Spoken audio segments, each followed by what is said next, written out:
नमस्कार जय जगन्नाथ शुभ सकाळ। आज हूँ मार्च 16 तारीख सोमवार। आज दिन अनेक गुरुत्वपूर्ण खबर आसी तेणु वीडियो को शेष पर्यंत देखा मोर आपको अनुरोध। तेज आसतु आज दिन 20 बड़ खबर उपर नजर पकाइबा। वीडियो भल लगिले आपण भल पाइबा स्वरूप गोटे गोटे लाइक निश्चित करदेवे। एसत आपण केउ जिलू यह खबर देखुंत कमेंट कर जनईदेवे।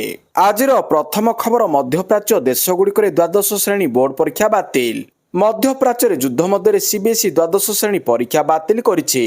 बोर्ड कहिछि जे युद्ध जोगु पश्चिम एशियार परिस्थिति खराब हेबारे लागिछि। एपरि परिस्थिति रे परीक्षा परिचालना असंभव। तेणु द्वादश श्रेणी बोर्ड परीक्षा बातिल करिवार निष्पत्ति निया जाइछि। बोर्ड Bahrain, Iran, Kuwait, Oman, Qatar, Saudi Arab एवं संयुक्त अरब एमिरेट्स रे परीक्षा बातिल करिछि। परिस्थिति समीक्षा करिबा एवं एई समस्त देशर स्कूल एवं शिक्षा अधिकारी ठारू परामर्श ग्रहण करिबा परे निष्पत्ति निया जाइछि। ए पर्यंत मार्च 1, 3, 5, 7 एवं 9 पय निर्धारित परीक्षा 5 थर स्थगित रखा जाइछि। तथापि परिस्थिति आहुरी किछि दिन खराब रहिबार संभावना थिबारु समस्त परीक्षा बातिल करा जाउछि। परवर्ती खबर पुरोहित मोजिन को भत्ता बढ़ाइले ममता। पश्चिम बंग विधानसभा निर्वाचन पई तारीख घोषणा हेबा पूर्व मुख्यमंत्री ममता बानार्जी रविवार राज्यर पुरोहित और मोजिन को मासिक सम्मान राशि रे वृद्धि घोषणा करिसंती। राज्य रे पुजारी और मोजिन को दिया जाउथिबा भत्तारे 500 टंका वृद्धि करिसंती ममता। निर्वाचन आचरण विधि लागू हेबा पूर्व ममता ई घोषणा करिसंती। ममता तांको सामाजिक गणमाध्यम एक्स हैंडल घोषणा करिसंती जे आम आध्यात्मिक एवं सामाजिक जीवन को बजाय रखुथिबा आमर पुरोहित एवं मोजिन मानकु प्रदान करा जायतिबा मासिक सम्मान रे 500 टंका वृद्धि घोषणा करी मु खुशी अनुभव करुछि। ଏହା ଦ୍ୱାରା ସେମାନଙ୍କ ମାସିକ ଭତ୍ତା ବର୍ତ୍ତମାନ 2000 ଟଙ୍କାରେ ପହଞ୍ଚିଛି। ପରବର୍ତ୍ତୀ ଖବର 4 ରାଜ୍ୟ ଓ ଗୋଟିଏ କେନ୍ଦ୍ରଶାସିତ ଅଞ୍ଚଳ ନିର୍ବାଚନ ପାଇଁ ତାରିଖ ଘୋଷଣା। ଭାଗ ନେବେ 17.4 କୋଟି ଭୋଟର। 4 ରାଜ୍ୟ ଓ ଗୋଟିଏ କେନ୍ଦ୍ରଶାସିତ ଅଞ୍ଚଳରେ ବିଧାନସଭା ନିର୍ବାଚନ ପାଇଁ ବାଜିଲା ନିର୍ବାଚନୀ ବିଗୁଲ। ପଶ୍ଚିମବଙ୍ଗ ନିର୍ବାଚନ ପାଇଁ ରବିବାର ଭାରତୀୟ ନିର୍ବାଚନ ଆୟୋଗ ତାରିଖ ଘୋଷଣା କରିଛନ୍ତି। ଆୟୋଗ ସ୍ପଷ୍ଟ କରିଛନ୍ତି ଯେ ଏଥର ଦୁଇଟି ପର୍ଯ୍ୟାୟରେ ରାଜ୍ୟରେ ମତଦାନ ହେବ। ଏପ୍ରିଲ 23 ଓ ଏପ୍ରିଲ 29 ରେ ଜନତା ନିଜର ମତାଧିକାର ସାବ୍ୟସ୍ତ करिबे। मे 4 रे निर्वाचन फलाफल प्रकाश पाइब। गत थर 8टी पर्याୟରେ भोटिंग हेबा सबुठारु चर्चार प्रसंग पालटिथिला। मात्र एथर केवल 2टी पर्याୟରେ निर्वाचन हेबाकु जाउछि। तारीख घोषणा सहित पश्चिमबंग राजनीति सरगरम होई उठिछि एवं राज्य निर्वाचन आचरण विधि लागू होइछि। परवर्ती खबर रास्ता घाटरू हटिबे शिशु भिक्षुक। राज्यर विभिन्न सहर ट्राफिक छक, बस स्टाण्ड एवं सर्वसाधारण स्थान में शिशु भिक्षावृत्ति को रोकिबा पई ओडिशा राज्य शिशु अधिकार सुरक्षा आयोग पक्षरु कठोर आभिमुख्य ग्रहण करा जायछि। एने आयोगर अध्यक्षा बबिता पात्र समस्त जिलापाल, पुलिस अधीक्षक एवं पौरपालिका कमिशनर को एक स्वतंत्र निर्देशनामा जारी करिसंती। शिशु भिक्षावृत्तिर संपूर्ण उत्तोलन पई प्रति जिल्ला रे जिलापालक अध्यक्षतार एक जिला टास्क फोर्स गठन करा जिवो। एई टीम रे पुलिस अधीक्षक, पौर कमिशनर, जिला शिशु सुरक्षा अधिकारी एवं श्रम अधिकारी प्रमुख सदस्य रहिबे। एई टास्क फोर्स नियमित भाव में चढ़ाऊ करी भिक्षावृत्ति रे नियोजित शिशु मानक उद्धार करिबा सह सेमानकर थैथान पई व्यवस्था करिबे। उद्धार होइतिबा शिशु मानक तुरंत शिशु मंगल कमिटी निकट रे हाजर करा जाई सेमानक शिशु जत्न केंद्र रे रखा जिवो। एठारे सेमानक मागणा शिक्षा, स्वास्थ्य सेवा एवं काउंसेलिंग प्रदान करा जिवो। परवर्ती खबर विजय को उपमुख्यमंत्री पदवी और टीवीके को 80 आसन प्रस्ताव देला बीजेपी। तमिलनाडु विधानसभा निर्वाचन में बीजेपी अभिनेता विजय को तमिलनाडु भेटी काजागम टीवीके सहित मेंट करिपारे। बीजेपी राज्य में विजय को लोकप्रियता को दृष्टि रखी टीवीके को एनडीए मेंट रे शामिल करने को चाहूँगी। बीजेपी एथिपाई विजय को उपमुख्यमंत्री पदवी सहित 80 आसन प्रस्ताव देइछि। तमिलनाडु विधानसभा रे मोट 234 आसन अछि। परवर्ती खबर बढ़िला फास्टैग पास मूल्य। जातीय राजपथ गुड़िक चलाचल करुवा जानवाहन पर एककालीन फास्टैग पास देय परिवर्तन करा जाइछि। जातीय राजपथ प्राधिकरण कर्तृपक्ष एनएचआई आसंता एप्रिल 1 रु एई नूतन दर लागू करिवो। टोल गेट्स गुड़िक फास्टैग पास बाबद को एबे वार्षिक एककालीन देय 3000 टंका रहिछि। आसंता 1 तारिख रु 3075 टंका हेबो। केवल अणवाणिज्यिक घरोई जानगुड़िक पई फास्टैग पास सुविधा रहिछि। गत वर्ष अगस्त 15 रु एहाकु लागू करा जाइछि। देशर 1150 टी टोल गेट दे एई पास द्वारा जानवाहन गुड़िक चलप्रचल करि परिबो। परवर्ती खबर पारादीप को देशर बृहत अर्थनैतिक अंचल रे परिणत करा जिवो कहिले मुख्यमंत्री। मुख्यमंत्री मोहन चरण माझी पारादीप रे आगामी दिन में हेबाकु थिबा विभिन्न बृहत शिल्प प्रतिष्ठा संपर्क में एक समीक्षा बैठक करिसंती। बैठक में आगामी दिन में पारादीप भारत एक बड़ इकोनॉमिक जोन हेबाकु जाउछि बोली मत देई एई अंचल रे स्थापित हेबाकु थिबा समस्त भित्तिभूमि और शिल्प प्रकल्प गुड़िक जेपरि तुरंत आरंभ हेबो सेथि पई पदक्षेप नेबाकु से अधिकारी मानकु परामर्श देइथिले। ପାରାଦୀପ ପୋର୍ଟର ସମ୍ପ୍ରସାରଣ ଜାହାଜ ନିର୍ମାଣ ଓ ମରାମତି କାରଖାନା ବନ୍ଦର ବିକାଶ ପାଇଁ ଆବଶ୍ୟକ ବିଭିନ୍ନ ପ୍ରକଳ୍ପ ଆଇଓସିଏଲ୍ ଏବଂ ଜେଏସ୍ଡବ୍ଲ୍ୟୁ ପକ୍ଷରୁ ବିକଶିତ ହେବାକୁ ଥିବା ଶିଳ୍ପାନୁଷ୍ଠାନ ବିଷୟରେ ବୈଠକରେ ବିସ୍ତୃତ ଭାବରେ ଆଲୋଚନା ହୋଇଥିଲା। ପରବର୍ତ୍ତୀ ଖବର ଅସ୍ତ୍ର ଛାଡ଼ିଲେ 11 ମାଓବାଦୀ। କେନ୍ଦ୍ର ଗୃହମନ୍ତ୍ରୀ ଅମିତ ଶାହଙ୍କ ଦ୍ୱାରା ଦିଆଯାଇଥିବା କଣ୍ଟ ପୂରିବାକୁ ଆଉ 15 ଦିନ ଥିବାବେଳେ ମାଓବାଦୀମାନେ ଛାନିଆ ହେବାରେ ଲାଗିଛନ୍ତି। ସରକାରଙ୍କ ବିସ୍ଥାପିତ ଏବଂ ପ୍ରୋତ୍ସାହନ ନୀତିରେ ପ୍ରଭାବିତ ହୋଇ ମାଓବାଦୀମାନେ ଅସ୍ତ୍ର ଛାଡ଼ି ସାଧାରଣ ଜୀବନଯାପନ କରିବାକୁ ଅଗ୍ରସର ହେଉଛନ୍ତି।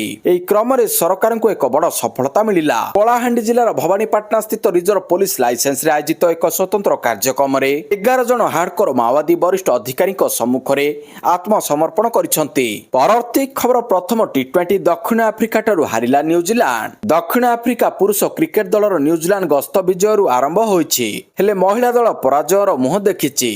ଏଠାରେ ଖେଳାଯାଇଥିବା 5 ମ୍ୟାଚ୍ ବିଶିଷ୍ଟ ଟି20 ଶୃଙ୍ଖଳାର ପ୍ରଥମ ମ୍ୟାଚ୍ରେ ଦକ୍ଷିଣ ଆଫ୍ରିକା ପୁରୁଷ ଦଳ 7 ୱିକେଟରେ ବିଶ୍ୱକପ୍ ଉପବିଜେତା ନ୍ୟୁଜିଲାଣ୍ଡକୁ ପରାସ୍ତ କରିଛି। ଦକ୍ଷିଣ ଆଫ୍ରିକା ଏଥିସହ ନ୍ୟୁଜିଲାଣ୍ଡଠୁ ଟି20 ବିଶ୍ୱକପ୍ ସେମିଫାଇନାଲ ପରାଜୟର ମଧୁର ପ୍ରତିଶୋଧ ନେଇଛି। ରବିବାର ଟସ୍ ଜିତି ପ୍ରଥମେ ବ୍ୟାଟିଂ କରିଥିବା ଘରୋଇ ଦଳ 14 ଓଭର 3ଟି ବଲରେ ମାତ୍ର 91 ରନରେ ଅଲଆଉଟ୍ ହୋଇଯାଇଥିଲା। ପରବର୍ତ୍ତୀ ଖବର 2090 କୋଟି ଟଙ୍କାରୁ ଅଧିକ ମୂଲ୍ୟର ବିଭିନ୍ନ ବିକାଶମୂଳକ ପ୍ରକଳ୍ପର ଉଦ୍ଘାଟନ ଓ ଶିଳାନ୍ୟାସ କଲେ ସ୍ୱରାଷ୍ଟ୍ରମନ୍ତ୍ରୀ ଅମିତ ଶାହ କହିଛନ୍ତି ସାର୍ବଜନୀନ ସ୍ୱାସ୍ଥ୍ୟସେବା କ୍ଷେତ୍ରରେ ପ୍ରୋଟନ ଥେରାପି ମେସିନକୁ ପ୍ରଚଳନ କରିବାରେ ଆସାମ ଭାରତର ପ୍ରଥମ ରାଜ୍ୟ ହୋଇଛି। ଗୁଆହାଟୀଠାରେ 2090 କୋଟି ଟଙ୍କାରୁ ଅଧିକ ମୂଲ୍ୟର ବିଭିନ୍ନ ବିକାଶମୂଳକ ପ୍ରକଳ୍ପର ଉଦ୍ଘାଟନ ଓ ଶିଳାନ୍ୟାସ କରିବା ଅବସରରେ ଶ୍ରୀ ଶାହା ଏହା କହିଛନ୍ତି। ସେ କହିଛନ୍ତି ବିଜେପି ନେତୃତ୍ୱାଧୀନ ସରକାରଙ୍କ ସମୟରେ ଗତ 10 ବର୍ଷ ମଧ୍ୟରେ ଆସାମ ଦେଶର ଉତ୍ତର ଓ ପୂର୍ବାଞ୍ଚଳ କ୍ଷେତ୍ର ପାଇଁ ଏକ ପ୍ରମୁଖ ସ୍ୱାସ୍ଥ୍ୟସେବା କେନ୍ଦ୍ରରେ ପରିଣତ ହୋଇଛି। ଏହି ଅବସରରେ ଶ୍ରୀ ଶାହା ଆବାସୀ ମାଧ୍ୟମରେ କେତେକ ପ୍ରକଳ୍ପର ଭିତ୍ତିପ୍ରସ୍ତର ସ୍ଥାପନ କରିଛନ୍ତି। ପରବର୍ତ୍ତୀ ଖବର ଉତ୍ତର ପଶ୍ଚିମ ଭାରତରେ ଝଡ଼ ବର୍ଷା, ଆସାମ ଓ ଉତ୍ତର ପୂର୍ବ ଭାରତ ପାଇଁ ପ୍ରବଳ ବର୍ଷା ଚେତାବନୀ। ଉତ୍ତର ଓ ପୂର୍ବ ଭାରତରେ ଆଜି ଝଡ଼ ବର୍ଷା ଓ ପ୍ରବଳ ବର୍ଷା ନେଇ ଚେତାବନୀ ଜାରି କରାଯାଇଛି। ପଶ୍ଚିମ ହିମାଳୟ ଓ ପାଖାପାଖି ଅଞ୍ଚଳରେ କେତେକ ସ୍ଥାନରେ ସୋମବାର ବିଜୁଳି ଘଡ଼ଘଡ଼ି ସହିତ ପବନ କୁଆପଥର ବର୍ଷା ଓ ଝଡ଼ ବର୍ଷା ନେଇ ଭାରତୀୟ ପାଣିପାଗ ବିଭାଗ ଆଇଏମ୍ଡି ଚେତାବନୀ ଜାରି କରିଛି। ଅନ୍ୟପକ୍ଷରେ ପଶ୍ଚିମା ଝଡ଼ ପ୍ରଭାବରେ ସମ୍ପୃକ୍ତ ଅଞ୍ଚଳ ସଂଲଗ୍ନ ଉତ୍ତର ପଶ୍ଚିମ ଭାରତରେ ମାର୍ଚ୍ଚ 18ରୁ ଝଡ଼ ବର୍ଷା ହେବାର ସମ୍ଭାବନା ରହିଛି ବୋଲି ଆଇଏମ୍ଡି ମହାନିର୍ଦ୍ଦେଶକ ମୃତ୍ୟୁଞ୍ଜୟ ମହାପାତ୍ର କହିଛନ୍ତି। ସୋମବାର ଓ ମଙ୍ଗଳବାର ଆସାମର କେତେକ ସ୍ଥାନରେ ପ୍ରବଳରୁ ଅତି ପ୍ରବଳ ବର୍ଷା ହେବାର ସମ୍ଭାବନା ରହିଛି। ପରବର୍ତ୍ତୀ ଖବର ଭାରତରୁ 45,000 ଟନ୍ ଡିଜେଲ କିଣିବ ବାଂଲାଦେଶ। ବାଂଲାଦେଶ ଏହାର ଇନ୍ଧନ ଆବଶ୍ୟକତା ପୂରଣ ପାଇଁ ଭାରତରୁ 45,000 ଟନ୍ ଡିଜେଲ ଆମଦାନୀ କରିବାକୁ ନିଷ୍ପତ୍ତି ନେଇଛି। ଏପ୍ରିଲ ସୁଦ୍ଧା ଭାରତରୁ ଏହି ଡିଜେଲ ବାଂଲାଦେଶରେ ପହଞ୍ଚିବ। ଏଥିରୁ ପ୍ରଥମ ଦଫାରେ 5,000 ଟନ୍ ଡିଜେଲ ପହଞ୍ଚି ସାରିଛି। ଦ୍ୱିତୀୟ ପର୍ଯ୍ୟାୟ ଡିଜେଲ 18 କିମ୍ବା 19 ତାରିଖ ସୁଦ୍ଧା ପହଞ୍ଚିବ ବୋଲି ଆଶା କରାଯାଉଛି। ପରବର୍ତ୍ତୀ ଖବର କାଶ୍ମୀର ଓ ଉରିରେ ଅନୁପ୍ରବେଶ ଉଦ୍ୟମ ପଣ୍ଡ, ଜଣେ ଆତଙ୍କବାଦୀ ନିପାତ। ଉତ୍ତର କାଶ୍ମୀର ଉରି ସେକ୍ଟରରେ ଥିବା ନିୟନ୍ତ୍ରଣ ରେଖା ନିକଟରେ ଏକ ଅନୁପ୍ରବେଶକାରୀ ଉଦ୍ୟମକୁ ସୁରକ୍ଷା ବାହିନୀ ପଣ୍ଡ କରିଦେଇଛନ୍ତି। ଭାରତୀୟ ସେନାର କହିବା ଅନୁସାରେ ଜମ୍ମୁ କାଶ୍ମୀର ପୋଲିସ ଜେକେପି ଠାରୁ ସମ୍ଭାବ୍ୟ ଅନୁପ୍ରବେଶ ଉଦ୍ୟମ ବିଷୟରେ ନିର୍ଦ୍ଦିଷ୍ଟ ଗୁଇନ୍ଦା ସୂଚନା ମିଳିବା ପରେ ବାରମୁଲା ଜିଲ୍ଲା ଉରି ସେକ୍ଟରର ବୁଚର ଅଞ୍ଚଳରେ ଏହି ଅପରେସନ ଆରମ୍ଭ କରାଯାଇଥିଲା। ପରବର୍ତ୍ତୀ ଖବର ଘରୋଇ ଉପଭୋକ୍ତାଙ୍କ କ୍ଷେତ୍ରରେ ଏକକାଳୀନ ପିଏନ୍ଜି ଏବଂ ଏଲ୍ପିଜି ସଂଯୋଗ ଉପରେ କଟକଣା ଜାରି। ଘରୋଇ ଉପଭୋକ୍ତାଙ୍କ କ୍ଷେତ୍ରରେ ଏକକାଳୀନ ପାଇପ୍ ଯୋଗେ ପ୍ରାକୃତିକ ଗ୍ୟାସ୍ ପିଏନ୍ଜି ଏବଂ ତରଳ ପେଟ୍ରୋଲିୟମ ଗ୍ୟାସ୍ ଏଲ୍ପିଜି ସଂଯୋଗ ଉପରେ କଟକଣା ଜାରି କରାଯାଇଛି। ପେଟ୍ରୋଲିୟମ ଓ ପ୍ରାକୃତିକ ଗ୍ୟାସ୍ ମନ୍ତ୍ରାଳୟ ଏହି କ୍ଷେତ୍ରରେ ଏଲ୍ପିଜି ସଂଯୋଗ ତୁରନ୍ତ ହସ୍ତାନ୍ତର କରିବାକୁ ଉପଭୋକ୍ତାଙ୍କୁ ନିର୍ଦ୍ଦେଶ ଦେଇଛି।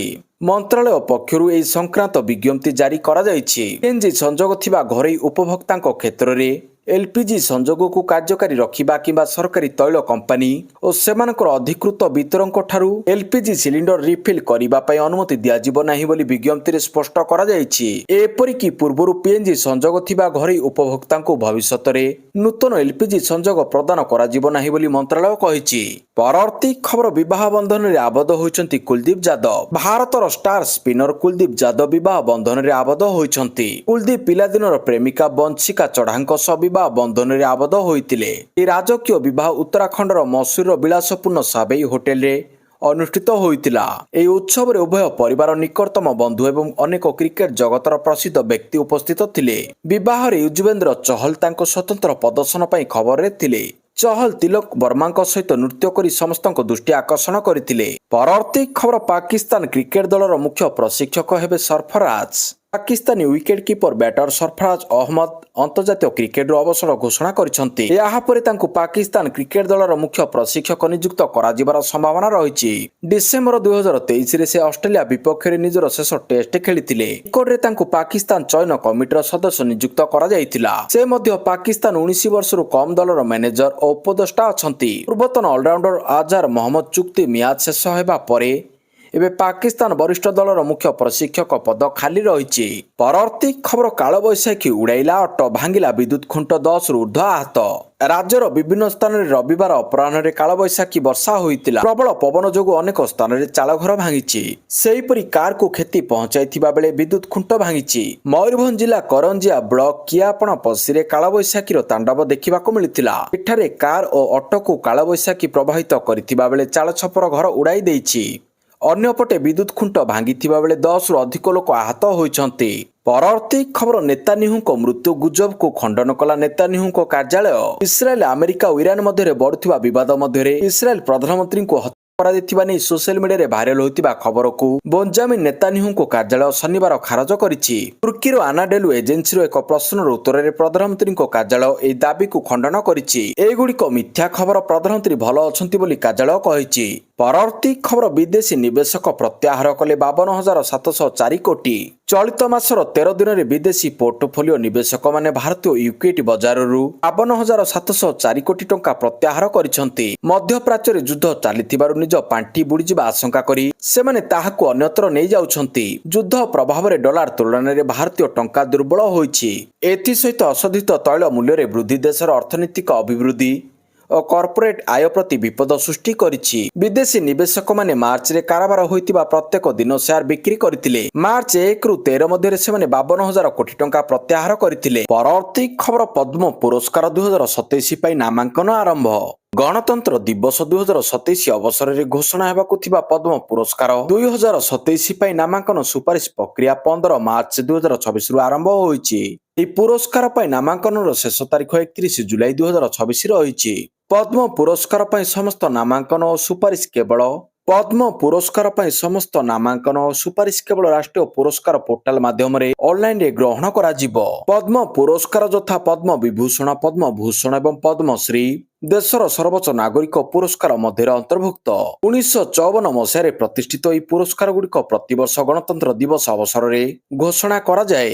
ପରବର୍ତ୍ତୀ ଖବର, ବିକଶିତ ଓଡ଼ିଶା ଗଢ଼ିବା ପାଇଁ ସାମୂହିକ ଭାବରେ ସଂକଳ୍ପ ନେବାକୁ ରାଜ୍ୟପାଳଙ୍କ ଆହ୍ୱାନ। ଓଡ଼ିଶାର ମାନ୍ୟବର ରାଜ୍ୟପାଳ ଡକ୍ଟର ହରିବାବୁ କମ୍ଭମପତି ରବିବାର ଦିନ ନୂଆଦିଲ୍ଲୀଠାରେ ଆୟୋଜିତ ଓଡ଼ିଶା ପର୍ବ 2026ରେ ଯୋଗଦେଇ ଓଡ଼ିଶା 2036 ମସିହାରେ ରାଜ୍ୟ ଗଠନର ଶତବାର୍ଷିକୀ ପୂର୍ତ୍ତି ଆଡ଼କୁ ଗତି କରୁଥିବା ବେଳେ ସମୃଦ୍ଧ, ସମାବେଶୀ ଓ ଅଗ୍ରଗାମୀ ବିକଶିତ ଓଡ଼ିଶା ଗଢ଼ିବା ପାଇଁ ସାମୂହିକ ସଂକଳ୍ପ ନେବାକୁ ଆହ୍ୱାନ ଜଣାଇଛନ୍ତି। ଏହି ଅବସରରେ ରାଜ୍ୟପାଳ କହିଛନ୍ତି, 2036 ବର୍ଷ କେବଳ ଓଡ଼ିଶାର ଐତିହାସିକ ଯାତ୍ରାର ଏକ ମହତ୍ୱପୂର୍ଣ୍ଣ ଅଧ୍ୟାୟ ନୁହେଁ, ବରଂ ରାଜ୍ୟର ଉପଲବ୍ଧି ଗୁଡ଼ିକୁ ସ୍ମରଣ କରି ଏହାର ସମୃଦ୍ଧ ସାଂସ୍କୃତିକ ଐତିହ୍ୟକୁ ସୁରକ୍ଷିତ ରଖି ଆହୁରି ଶକ୍ତିଶାଳୀ ଓ ବିକଶିତ ଓଡ଼ିଶା ଗଢ଼ିବା ପାଇଁ ସମସ୍ତଙ୍କୁ ଏକତ୍ରିତ ହୋଇ କାମ କରିବାର ସୁଯୋଗ ମଧ୍ୟ ଦେବ।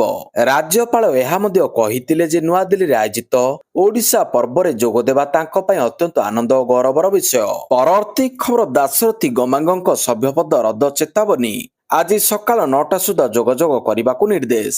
ଆଜି ରାଜ୍ୟସଭା ନିର୍ବାଚନ ହେଲେ ଏହା ପୂର୍ବରୁ ଦାଶରଥୀ ଗମାଙ୍ଗ ଧରାଛୁଆଁ ଦେଉନଥିବାରୁ ତାଙ୍କୁ କାରଣ ଦର୍ଶାଅ ନୋଟିସ ଜାରି କରିଛି କଂଗ୍ରେସ। କିନ୍ତୁ ସେ ହାଜର ନ ହେବାରୁ ତାଙ୍କୁ ନୂଆ ଡେଡଲାଇନ ଦେଇଛି ଦଳ।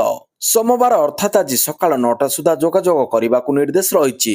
ସଭ୍ୟପଦ ରଦ୍ଦ ଚେତାବନୀ ସହ ଓଡ଼ିଶା ପିସିସି ପକ୍ଷରୁ ଚିଠି କରାଯାଇଛି। ଦଳୀୟ ଶୃଙ୍ଖଳା ଅବମାନନା ନେଇ ପୂର୍ବରୁ ବିଧାୟକ ଦାଶରଥୀ ଗମାଙ୍ଗଙ୍କୁ କାରଣ ଦର୍ଶାଅ ନୋଟିସ ଜାରି କରାଯାଇଥିଲା। ଶୋକଜ ନୋଟିସ ଜାରି କରିଥିଲେ ପିସିସି ଶୃଙ୍ଖଳା କମିଟି। ରବିବାର ସନ୍ଧ୍ୟା 6:30 ସୁଦ୍ଧା ପ୍ରଥମ ଡେଡଲାଇନ ସରିଥିଲା, ଯାହାକୁ ନେଇ ପୁଣି ଥରେ ତାଙ୍କୁ ନୋଟିସ ଜାରି କରାଯାଇଥିଲା। ସେପଟେ ନିର୍ବାଚନ ପୂର୍ବରୁ ସାଂଘାତିକ ଅଭିଯୋଗ ଆଣିଥିଲା କଂଗ୍ରେସ। ବେଙ୍ଗାଲୁରୁରେ କ୍ୟାମ୍ପ ପକାଇଥିବା କଂଗ୍ରେସର 8 ବିଧାୟକଙ୍କୁ କିଣିବା ପାଇଁ ଚେଷ୍ଟା କରାଯାଉଥିଲା। ଏପରିକି ଏହି ମିଶନରେ ଥିବା 2 ଜଣଙ୍କୁ କଂଗ୍ରେସ ଅଟକ ରଖିଥିବା ଅଭିଯୋଗ କରିଛି।